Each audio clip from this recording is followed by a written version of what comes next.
اب آپ کو براہ راست لیے چلتے ہیں، سعید غنی اس وقت میڈیا سے گفتگو کر رہے ہیں۔ بہت پرانی بلڈنگز یہاں پر ہیں، اس لیے یہ نمبر آپ کو بہت زیادہ نظر آ رہا ہے، اور صرف لیاری کے علاقے میں جو لیاری کوارٹرز میں نے بتایا وہاں 107 بلڈنگ ہیں، اور ابھی پچھلے کوئی 3-4 مہینوں میں ابھی میں نے ڈی سی صاحب سے نمبر لیے تو ہم کو 14 بلڈنگیں خالی بھی کرا چکے ہیں جو انتہائی خطرناک تھیں۔ ان کا نمبر ٹوٹل 22 ہے جو انتہائی ایکسٹریملی ڈینجرس ہیں، جو بالکل رہنے کے کسی طور قابل نہیں ہیں، ان کا نمبر 22 ہے۔ ان 22 میں سے 14 ہم خالی کرا چکے ہیں اور 8 میں مزید ہم کام کریں گے اور ان شاء اللہ تعالیٰ یہ جلدی کرا لیں گے۔ لیکن اس کے علاوہ بھی جو 51 میں شمار ہوتی ہیں بلڈنگز، وہ بھی ہم کوشش کریں گے کہ ہم وہ بھی جلد از جلد خالی کروا لیں۔ اب اس میں دیکھیں، کوئی شاید حکومت یا ادارہ یہ نہیں چاہتا ہوگا کہ خدا نخواستہ اس قسم کے واقعات ہوں۔ ہم شاید سختی بھی کر سکتے ہیں، ہم پولیس کے ذریعے بھی، لا انفورسمنٹ ایجنسیز کے ذریعے بھی، اپنی ایڈمنسٹریشن کے ذریعے بھی ان لوگوں کو جبری طور پر ان گھروں سے نکال بھی سکتے ہیں۔ لیکن بعض اوقات پھر یہی عمل جو ہمارا ہے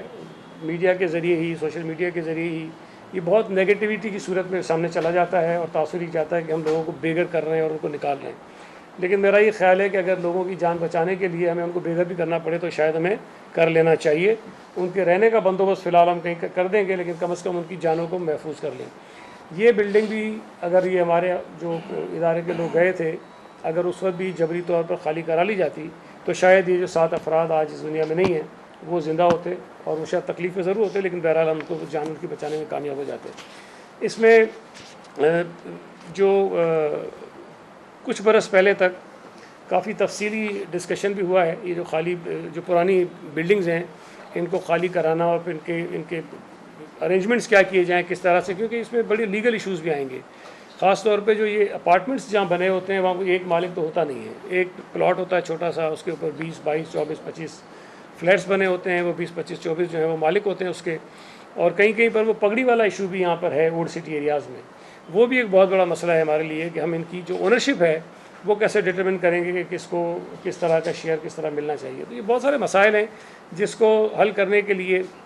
پچھلے سالوں میں کئی ہمارے میٹنگز ہوئیں۔ جو ہمارے پچھلے چیف سیکرٹری صاحب تھے سہیل راجپوت صاحب، انہوں نے کئی اجلاس کیے تھے، پچھلے جو کمشنر تھے ہمارے سلیم راجپوت صاحب، انہوں نے کئی میٹنگز کی تھیں، اور ابھی بھی اس کے فالو اپ کو ہم دیکھ رہے ہیں۔ لیکن اب شاید اس میں مزید تھوڑی سی تیزی لائیں گے تاکہ یہ جو کام ہے اس کو کریں۔ لیکن میں اس میں آپ سے بھی گزارش کروں گا اور آپ کے ذریعے شہریوں سے بھی گزارش کروں گا، اور خاص طور پہ وہ لوگ جو ان عمارتوں میں رہ رہے ہیں ان سے گزارش کروں گا۔ تو دیکھیں، ہمارے لیے بعض اوقات سیاسی طور پر یہ مشکل ہو جاتا ہے کہ ہم جس طرح میں نے بتایا نا کھینچ کے لوگوں کو گھروں سے نکالیں، تعاون کریں ہم سے، اور یہ لوگوں میں شعور پیدا کرنے کی ہم کوشش کریں کہ آپ کی جان آپ کے گھر سے زیادہ قیمتی ہے۔ ہم مانتے ہیں اس بات کو کہ یہ جو گھر لوگوں نے بنائے ہیں بڑی مشکلوں سے بنائے ہیں، پتہ نہیں کتنے سالوں تک انہوں نے اپنی پیسے کما کے جمع کر کے یہ گھر لیے ہوں گے، لیکن آپ زندہ رہیں گے تو آپ دوسرے گھر بھی لے لیں گے، بنا لیں گے، آپ کے بچے زندہ رہیں گے تو آپ یہ سارا کر لیں گے۔ اس قسم کے حادثات کے نتیجے میں شاید آپ نے جو گھر بنایا ہوتا ہے وہ بھی جاتا ہے آپ سے، اور پھر اس کے نتیجے میں آپ کی جانیں بھی چلی جاتی ہیں، نہ گھر بچتا ہے نہ جان بچتی ہے۔ اس میں تھوڑا سا اگر ہم سے تعاون کریں تو ہم خوش اسلوبی کے ساتھ اچھے انداز میں بیٹھ کے، انتظامیہ ہوگی، ہمارے حکومت کے لوگ ہوں گے، بلڈنگ کنٹرول کے لوگ ہوں گے، بیٹھ کے کوئی فارمولہ طے کر لیں گے کہ کس طرح سے ان گھروں کو خالی کریں گے۔ ان کے رہنے کا کوئی ارینجمنٹ کرنا ہے تو فی الحال ہم وہ کر لیں گے، اور اگر مستقل کوئی سولوشن ہمارے سامنے آیا، کوئی ایسا فیزیبل سولوشن ہوا جو ہم شاید کر سکتے ہوں تو ہم وہ بھی کرنے کو تیار ہیں، ہم وہ بھی کر لیں گے۔ اس کے ساتھ ساتھ میں ایک اور چیز سمجھتا ہوں کہ بڑی ضروری ہے، جو میں بڑا وضاحت کے ساتھ اسمبلی میں اپنی تقریروں میں کہہ چکا ہوں، میڈیا کے ذریعے بھی لوگوں کو بتا چکا ہوں کہ شہر کے اندر یہ جو انلیگل کنسٹرکشن کا ایک عذاب ہے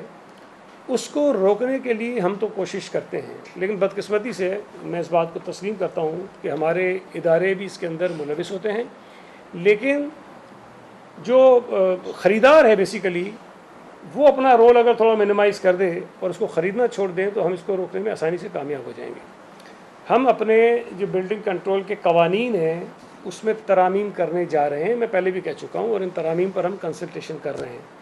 اس میں بہت ساری ایسی چیزیں بھی ہوں گی جس پہ شدید لوگوں کے اعتراضات بھی آئیں گے، اس لیے کہ جو چیزیں اس میں کرنے جا رہے ہیں لوگ اس کی توقع نہیں کرتے ہیں۔ مثال کے طور پر میں بتا دوں، یہ جو انلیگل کنسٹرکشن ہوتی ہے اس وقت ہم ان بلڈرز کے خلاف کوئی کرمنل پروسیڈنگز نہیں کر سکتے ہیں، ہمارے پاس قانون میں گنجائش ہی نہیں ہے۔ ہم کیا کریں گے اس کے ساتھ؟ اس کی بلڈنگ توڑ دیں گے، گرا دیں گے، بس دیٹس اٹ، وہ پھر بنا لیتا ہے۔ ہم اس کے خلاف کوئی سخت کرمنل جو ہے وہ اس کے اندر کوئی ایسا کوڈ ڈالنا چاہتے ہیں، سزا ڈالنا چاہتے ہیں تاکہ اس کے خلاف ایف آئی آر بھی ہو، وہ جیل بھی جائیں، اور اگر کوئی شخص یہ بار بار کرے